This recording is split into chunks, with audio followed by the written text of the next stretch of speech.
Your first full injury-free season in the books. You spent some time in Fort Wayne, you spent some time here. I think got a lot of different experiences. How would you characterize season 2 for you? For me personally, I felt like it was a great year. Being down with the Mad Ants and being up here, like you said, it was the first year I had a full healthy season. It's probably the best I've ever felt probably since like high school. So it was a great year for me. You had, I think, a lot to show, and you got more opportunity to do that in Fort Wayne this season. Did it go as well as you could have planned? Because you look at your numbers, you watch how the games went. Spectacular season for you in Fort Wayne. Yeah, it went better than expected. Obviously I wanted to come back this year and kind of prove that I could be the player that I was in college and even better than I was. This year couldn't went any better for me. You wanted to show, I think, specifically that you could shoot at this level. I think you had 36% from the three-point line, which is a pretty good number. But that overall package of being a scorer, how did you feel like that went?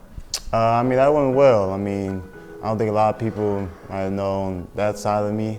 In college, I was just more of a playmaker. And down with the Madness, I had to kind of score a little more.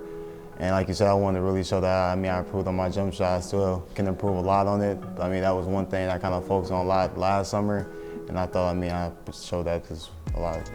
All right, take me through the Golden State game when you find out you're going to be starting, and all of a sudden you have a major role on a team that's looking for contribution right off the injury. We came in for shoot around, and it was like a thought that I could be starting, but I didn't know. So I just went home. I just kind of did my normal little routine, took my nap, got up, and once I walked in, Coach Nate had called me in, and he told me that he was going to start me.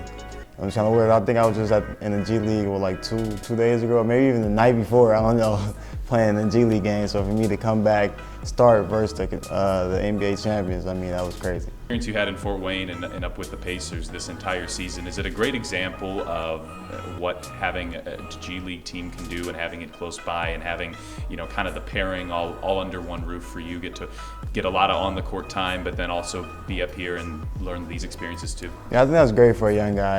Especially someone who's not in the rotation, you get to go down, you get to get your minutes up and get that in-game win, which is in-game, in shape is totally different than any other in shape. So they actually go down there, get to do that, get to play like 30 minutes. You kind of get to grow your confidence, stuff like that, and get adjusted to the professional level. That's great. Coming off an injury, you took a big leap this year. What do you want to accomplish next season? What is the future for Edmond Sumner? My number one priority for this summer is just focus on my body. Like that's something that can really take me to the next level, just my eating habits. I feel like that's something that'll definitely help me out.